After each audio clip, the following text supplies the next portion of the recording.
Mga karos, good morning. Ayan, good morning. Kamusta po tayong lahat? So, ito May 20, araw po ng Miyerkules. Another day and another house improvement po para sa mga ongoing project. Bali ito mga karos for today's video. Ayan, bali, update pa rin po tayo sa mga ongoing project natin dito sa Lumina Homes. Meron tayong project sa Garden Premier Project. Tsaka may project tayo sa Anyana Bel Air West Project. Ito mga karos, yung update nga pala sa susunod natin na project dito sa New Leaf Subdivision na matatagpuan po dito sa may Gentry. Ayan, bali, nag-usap po kami ni client dyan, baka humingi pa po ako ng kaunting extension pa. Kasi meron ilan sa mga tropa na hindi po natin nakikita sa vlog, so absent. Ayan, baka mag-decide na rin po tayo na kumuha na lang po ng bago or i-maintain na lang po natin yung bilang natin. Total naman hindi na po ako hindi na po ako masyadong dumadagdag ng project ng sabay-sabay. Kasi mahirap na pong ma-monitor kapag halimbawa 5 hanggang 6 na project na magkakasabay.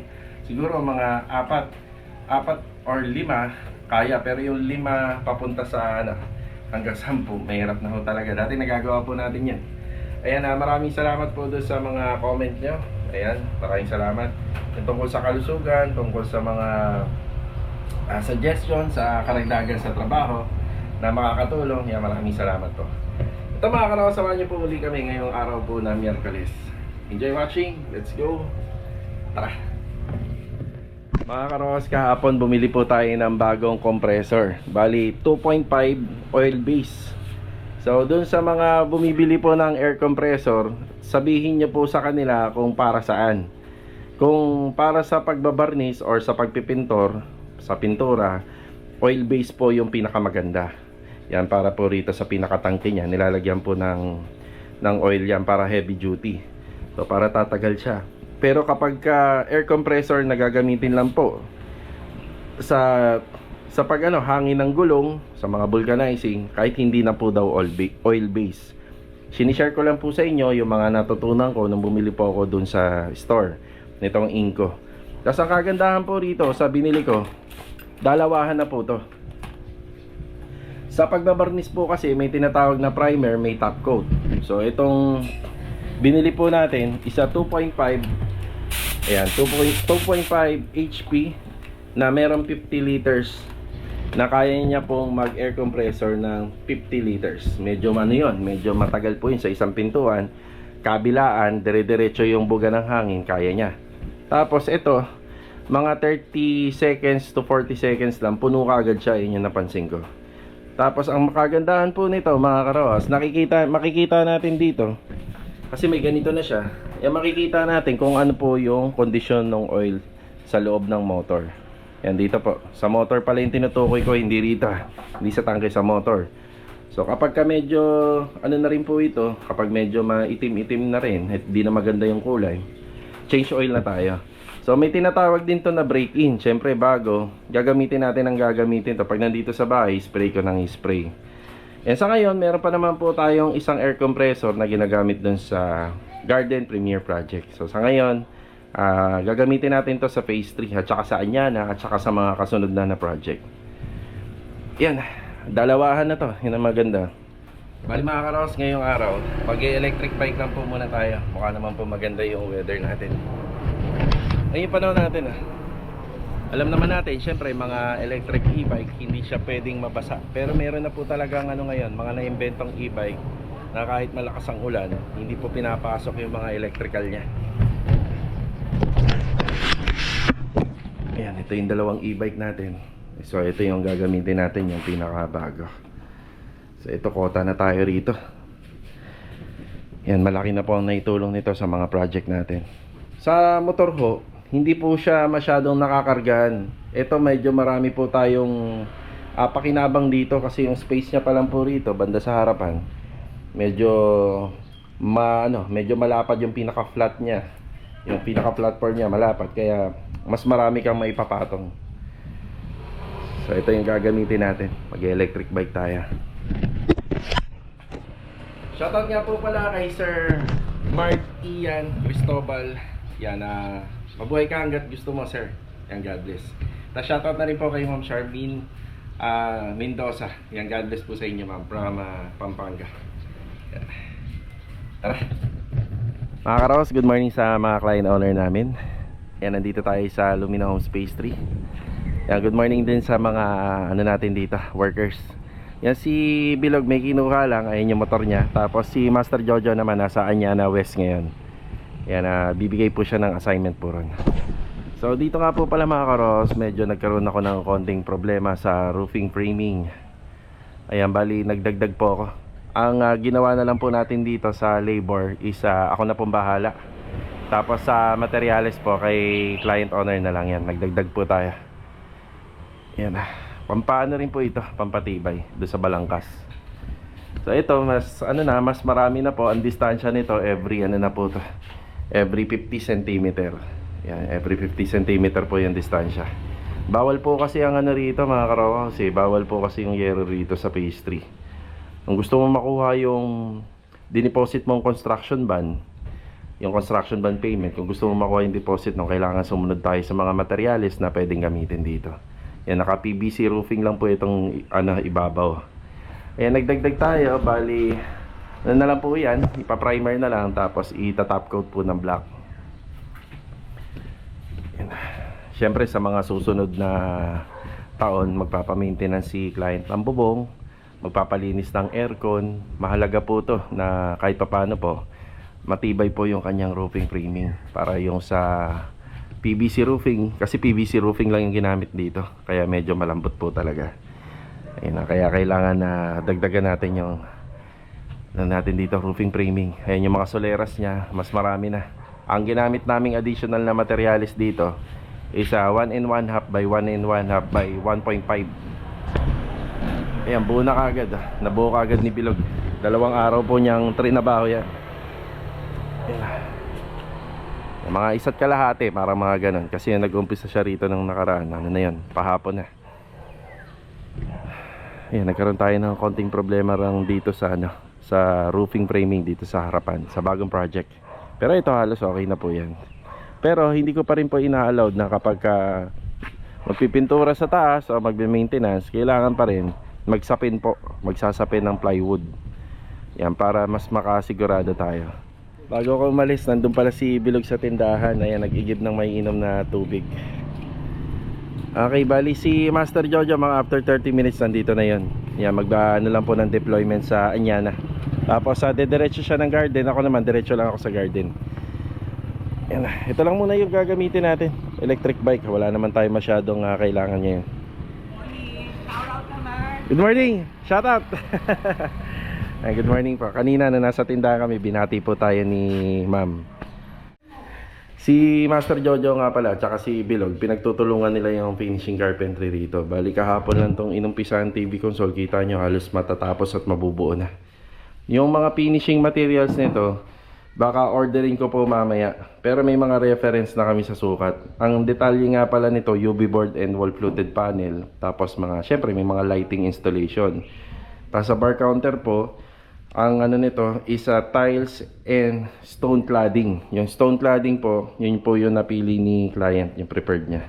Siya nga pala rito mga karos, pagkakasyahin lang po namin yung disenyo rito. Gawa ng, kita nyo naman, meron na po kasing poster rito. Yung pagkakasyahin lang po namin.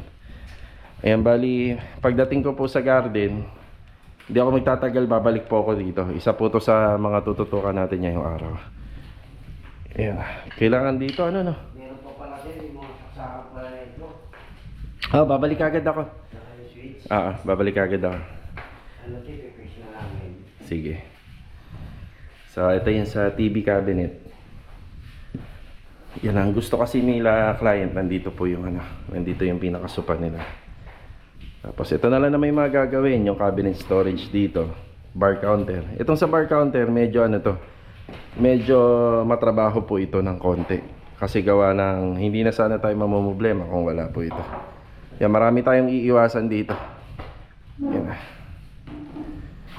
Log, babalik agad ako ha. Check ko lang baka may kailangan doon sa garden. Yan, naka-e-bike naman tayo, mabilis lang tayo. Tara, bali nandito ulit tayo sa Tercel Hardware. Ayan, bago ako pumunta ng garden, nakatanggap ako ng mga messages dun sa GC na mga kailangan pa para sa materyales ng pintura. Bali 8 8 galon, kayang-kaya naman ito 'yon or 2 box. Yan, kayang-kaya po ng e-bike yan. Ito na yung materialis natin sa pintura. Tapos bumili na rin nga pala ako ng 3 pair ng hydraulic concealed hinges para sa project natin sa phase 3. Yan. Salamat po. Thank you. Lacquer flow, 2 lacquer primer surfacer, lacquer spot putty. Tapos ano ba to kuya? Acrytex primer. Yan, dito pala yung isa itatali oh. Nakaharang kasi to. May isang e-bike ko kasi walang ganito. Maganda na rin to, may pagpapatungan, tsaka may protection, may grills. Pero dito pala. Bali mga karos, nandito na tayo sa Garden Premier Project. Ayan, magandang araw kila client owner dito, tsaka sa mga kasama natin. Good morning sa amin lahat. At tsaka, yan, thank you Lord kasi pagbungad pa lang ng umaga, ganito na kagad yung weather. Ganito sana lagi yung aasahan natin sa tuwing pagpasok kasi medyo nakakapangamba na meron tayong project sa mga finishing works dito sa exterior pero nag-uumpisa na ang umulan. Yan, thank you Lord kasi maganda yung weather. Umaga yung update natin dito. Kanina, ayan, naka-receive naman ako ng mga messages sa kanila para sa mga kailangan nila. So ito, tinatapos na po natin dito yung mga para sa exterior, sinasamantala natin. Sige kuya, sige tuloy mo lang, malayo naman ako eh. Ayan kasi pagka may ganyang klase kasing tunog, minsan hindi niya maintindihan yung ano ko, yung boses ko. Ang ginagawa ko, nilalapit ko na lang po sa mic yung camera sa bibig ko po, nilalapit ko na lang. Ayan ang ginagawa ni Mot dito. Tapos nag-spotting na siya. Ang ginamit na color paint dito siya, tinge of gray. Yan, meron pa tayong mga sikasuhin dito, yung mga poste na bakal natin, kailangan ma-primeran yan. Tapos maglalagay tayo rito ng downspout. Ayan, yung downspout natin, siguro yung downspout dito na lang po yan tututok sa tiles. Yan dito po, yung ano na ho kasi na yan, gutter na yan, wala pang downspout yan. Maglalagay tayo, naano lang natin yung pintura, halos tinatapos lang. Tapos dito na yan sa labas, yung sasaluin sa taas, sasaluin nito, tapos papunta rito sa baba.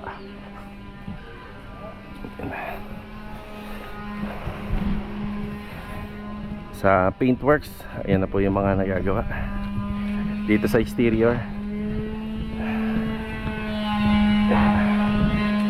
Yan, halos tapos na po ito sa tiling natin. Bali yung dito na lang sa pinakadadaanan ng tubig. Tapos may dalawa tayong catch basin dito. Ayan, aayusin na lang to. Tapos maglalagay po tayo ng D4 na tubo para sa clean out. Ayan na.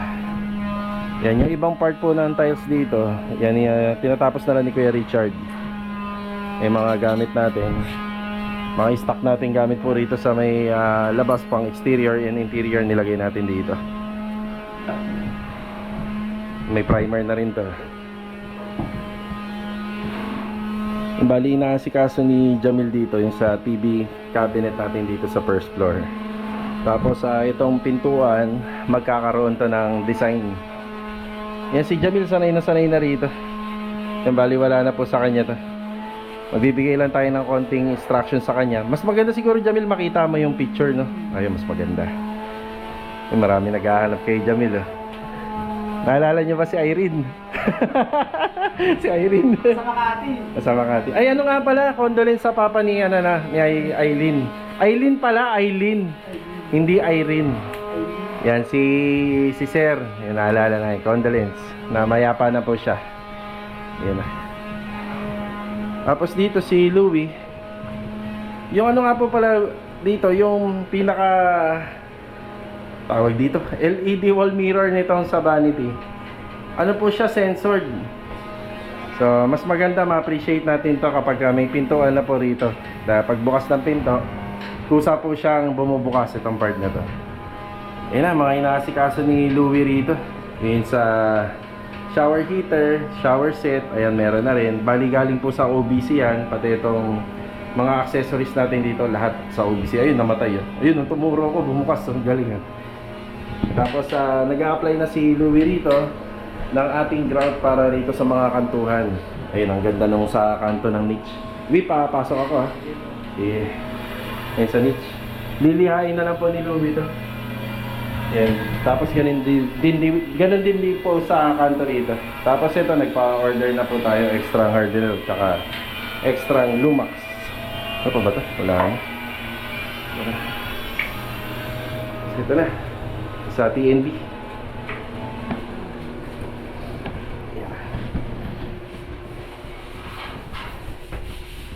Tapos dito sa taas, ayan, natapos na po ito.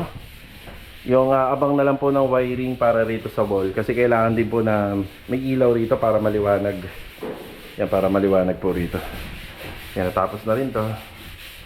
Tapos si Master Dindo dito na sa pinaka hallway. Yung paakyat dito sa stairs.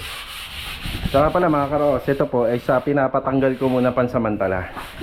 Kasi yung sidings nito at saka yung installation ng tiles nito, kapag ka nagkasundo na kami ni client, talagang tatanggalin to. Baka baguhin ko na lang po yung disenyo nito. Yan, babaguhin natin. Sumobra po tayo rito. Sumobra. Dapat po to hanggang dito lang. Yan, sumobra. Tapos sa mga materials po rito sa sa walk-in closet, yung mga pintuan, yung pinagtutulungan na ni Rusty at saka ni Kuya Rigor dito. Ayan o. Siya nga pala, itong sa cabinet, itong bookshelves, yan na, pinatrabaho ko na. Yan, pinatrabaho ko na kagad kay Kuya Rigor at kay Master Jojo. Para dire-diretso. Ito na yung susunod niya, nila Kuya Rigor.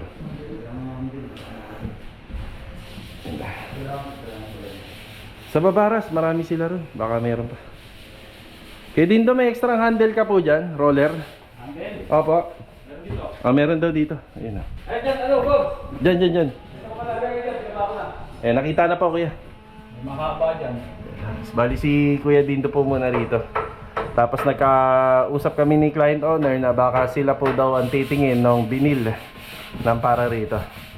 Yan, bibigyan ko na lang po sila ng bilang or bibigyan nila na lang ako ng picture at kung saan sila makakahanap. Yan na. Medyo matagal pa naman to na malalagyan. Kailangan 100% malinis na dyan. Sa pintura hanggang sa pang retouching na lang, saka natin pa installan niya ng binil.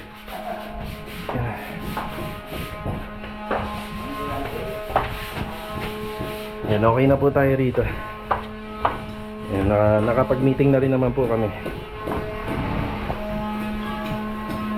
So hanggang ngayon hindi pa po nila to inaakyat. Medyo nag-aasikaso pa naman po si Louie rito. Pero sabi ko sa kanila, tulungan si Louie iakyat to sa second floor, pati itong mga to. Yan.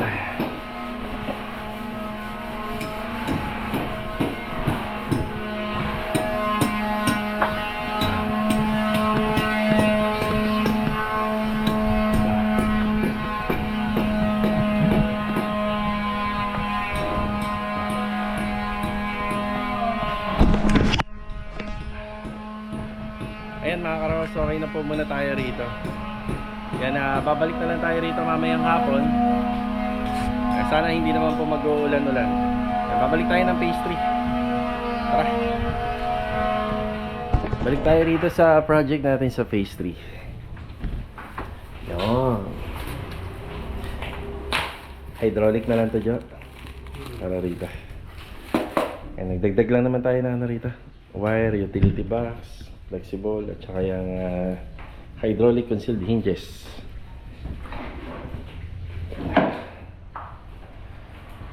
Bali yung rito, yung kable ng internet, saan ba nanggaling to? Saan to nanggaling, Log? Dito? Asa na? Ito. Ayan. Tapos syempre maganda, pagagandahin pa po namin yan para hindi mukhang nakausli. Pero wala naman pong ibang dadaanan niyan kung hindi dito na po sa bubong. Iiwasan na lang po namin yung dyan, yung tinatawag na flashing ng mga bubong. Yan, dyan po yan. Yan, para nakatago. Pag nagpa-install sila madam ng internet, hindi na makikita rito. Siya nga pala, bigyan ko kayo ng idea, hindi naman natin nilalahat. Yung installer po ng internet, minsan ayaw nila yung ganyang pamamaraan. Sinusunod nila yung gusto nila, padadaanin nila yung wire dito sa mga pader, ipapako nila hanggang sa makarating kung saan nyo gusto na location ng pinaka-modem. Kaya kami ang kinukuha namin, yung kakilala na namin para alam na nila yung trabaho namin. Pero meron naman ilan na nakakaintindi. Hinahanap nila yung location ng susuksukan ng kable ng internet. Tapos sa kanila hihilain. Kami naman tulungan. Bago po naman namin yung ginawa, may nakaabang na. May nakaabang na dyan, nalihihilain na lang pataas. Kaso nga lang, Log, dadagdagan natin to, no? Yung abang na yan. Kasi may yan eh. So, kailangan pa ba natin materialis? Isa pang tubo. Dito sa taas, sa bubong. Para hindi naman Hindi kasi pwede dito sa dulo yan dahil pagka nilagay yan, mababali yung kailangan sa taas manggagaling. Dito nila kukunin yan eh. Saan ba? Dito? Ayan dito nila kukunin. Yan dyan banda. Tapos gagano na papunta rin. Dito lang natin sir.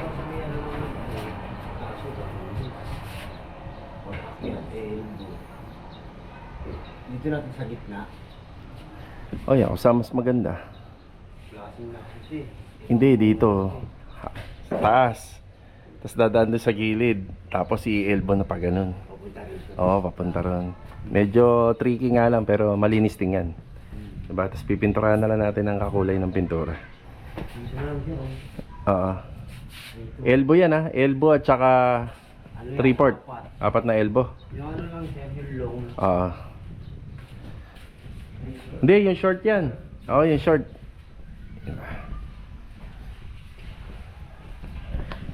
Yan, marami pang plywood. Sakto na to. Sakto tong ply. Pag natapos, meron pa kami rito.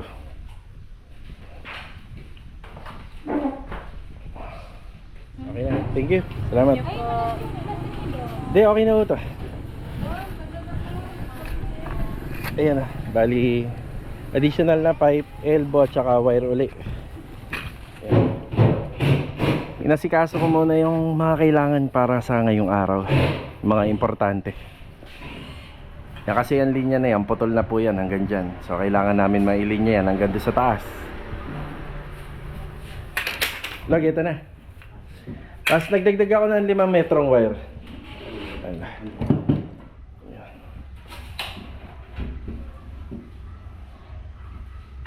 Bali mga karos, tuloy-tuloy tayo ngayon. Hindi mo na ako mananghalian.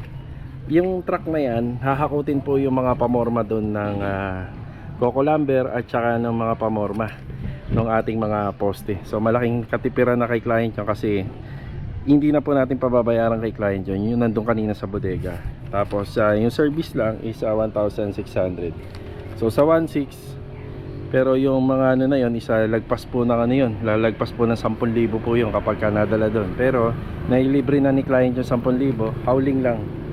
Yan kasi kapag ka dito, siguro mga 6 na balik. So dito na lang natin po ipapa-service sa truck. Yan. Saan yan mamaya pag nag-update tayo, asahan natin yung mga pamorma doon sa bodega. Yan nandun na. Tapos yung mga matitira doon, yan pag hindi na kailangan, pwede na nating dalhin naman sa ibang project kung kaya pa. Yan, napalalagyan na po natin ng downspout yung project sa garden. Let's go. Nakabalik ulit agad tayo rito. Yan, para ihatid lang po ito mga PVC pipe. Yan, medyo madami yan gawa nung sa downspout sa roof area, second floor area, tsaka rito sa may corner roof area. Yan, kumakain yung tropa. Walang umuwi sa inyo. Dito na kayo eh. Kain na. Baon check. Sarap ng kain niya.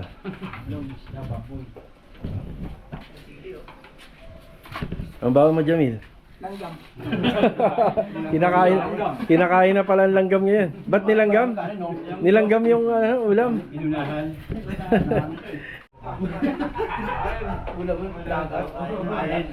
Kain na. Kain. Kain na. Tropa, kain dyan. Bakit tamo? Mangan! Masalita yun, mangan. Pampangan. Taga Pampanga.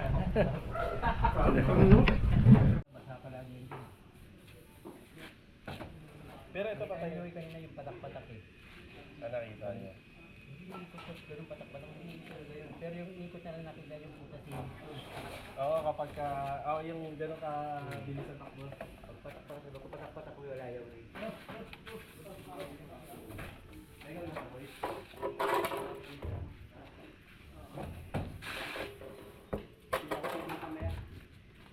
Ano ka, Abit? Madali mga ano? Mga tubig sa mga dalsol doon. Sabog-sabog yung tubig. Tumatagas din sa amin. May pasingawan. CR. O, para kontrolado na. Ipinturahan naman yan ng kakulay ng pader. Oo. Ay, na pala, nakuha na. Isang buong truck din. Ayun, basa. Dadali na po nila to sa Anyana Bel Air West. Yan, naabutan po natin ito mamaya pagka nag-update tayo rin. Lahat na yan, Bino. Wala na natira. Wala nakita yung pinto. Hindi, balikan mo na lang. Nandito sa loob, syempre. Nandiyan pa sa loob. Oo. Hindi, babalik ako na yun. Ito, clear na. Kala ko nandiyan, kaansin. Okay na yun. Naulan. Bali mga karos, medyo maaraw na may konting ambon. Pero kanina, lakas po ng ulan. Ito, maambon pa. Buti na lang mga karos, naagapan ko po lahat ng gusto ko ipagawa rito sa project natin. Kagaya po nung nakaraan dito. Yan, may malaking problema dyan. Pero yun, naayos na natin. Sa ganun, yung interior natin, hindi na siya mag-absorb ng problema. Pero syempre, lahat yan ay may under maintenance kailangan. So ito na nga po pala yung sa kable. Pipinturahan na lang po yan. Maganda na siya tingnan kahit papaano, di ba? Medyo maaraw. Yan. So ito na yung ginagawa nila Master Jojo. Dito yung may problema. Wala na. So nagkakatas po yan kapag malakas ang ulan. Tapos dito rin sa taas. Yan, okay na rin, di ba? So mas naagapan natin kaya kahit papaano ngayon hindi tayo namumblema.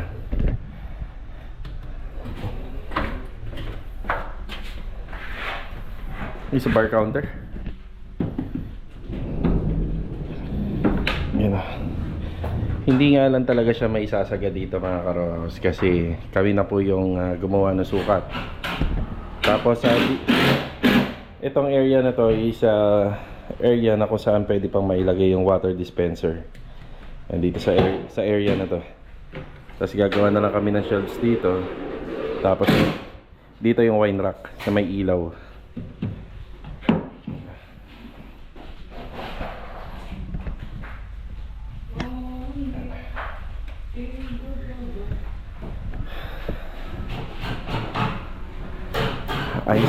Ayos na tayo dito. Inaagapan natin yung mga maaaring magkaroon ng problema dito sa unit na to. Yung sa Garden Premier project naman natin, ayan ang kalaban naman po natin doon is yung ganitong klaseng weather. So kaninang umaga na pagbigyan po tayo hanggang tanghali. Pagdating ng hapon papuntang uwian, yan, basta wag lang naman pong bumabad yung ulan kagaya nito. Kaso nga lang kasi kapag nababasa na yung pader, may nagmamasilya, may nagpipintura, hindi na po yung pwedeng habulin pa. Kailangan tumuyo muna yung pader bago magtrabaho uli. Yan, once nasa pintura. Pero pagka sa loob, pwede naman.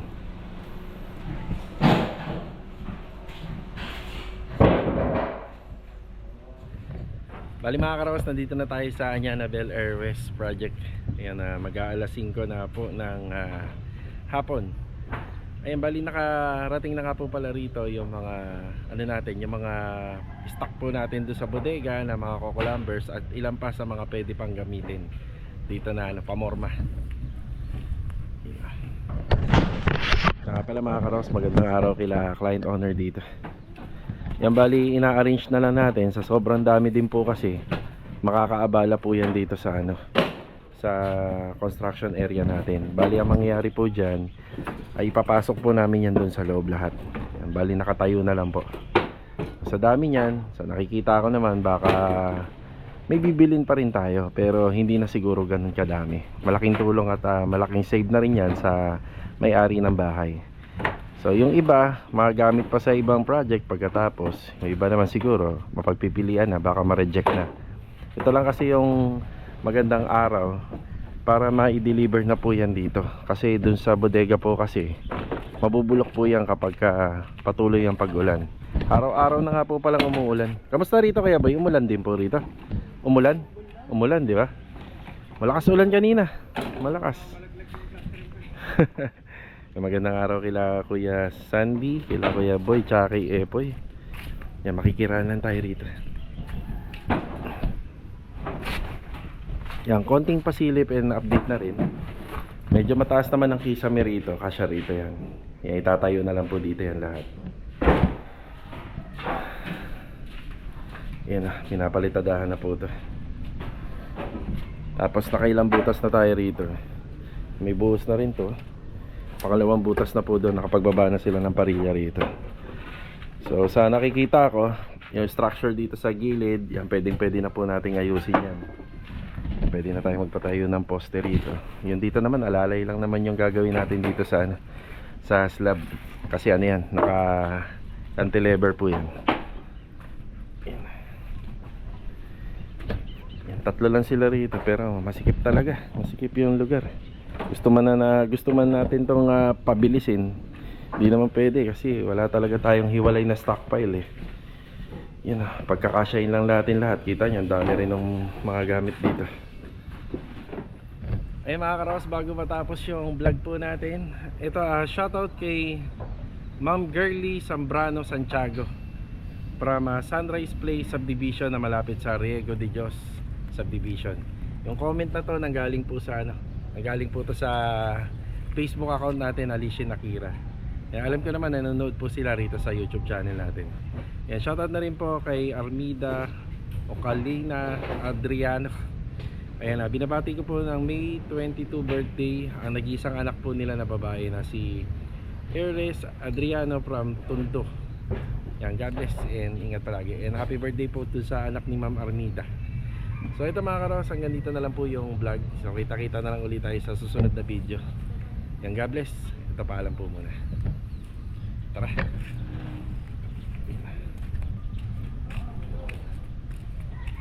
Yan na. 4:53. Sige kuya, okay na kayo. Mag-ayos na kayo ng gamit. Tara, uwi na tayo. Hindi pa bababa lang po ulit ng tubig ha. Sa metro ng tubig tsaka breaker binababa. Let's go.